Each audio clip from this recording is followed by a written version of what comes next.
Когато тя в цеха е дошла, вече е била на стотака жена.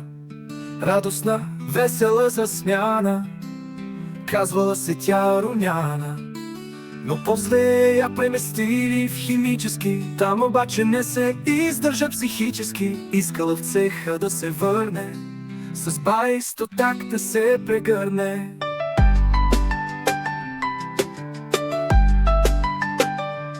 Вместо с конденза да се занимава и черна луга да изпарява, по-добре целулоза да промива, там ще бъде наистина щастлива. Обаче от Чехия дошъл един простак и казал на Румяна и на бай стотак, че Монди завода ще затвори. Румяна е в шок, не и се говори, поне получила добро обещетение. Пак временно е някакво улеснение, дори без нерви и без да се ядоса, се регистрира на трудовата борса. Поне получила добро обещетение, пак временно е някакво улеснение, дори без нерви и без да се ядоса, се регистрира на трудовата борса.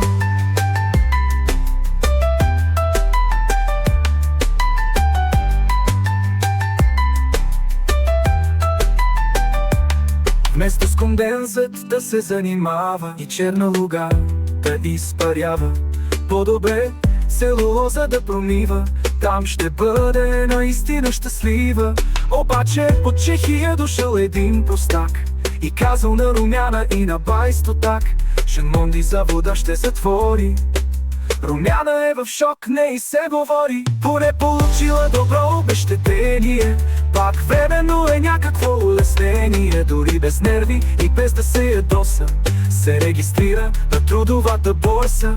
Поне получила добро обещетение, пак временно е някакво улеснение, дори без нерви и без да се ядоса, се регистрира на трудовата борса. На трудовата борса. Поне получила добро обещетение, пак временно е някакво улеснение, дори без нерви и без да се ядоса, се регистрира на трудовата борса.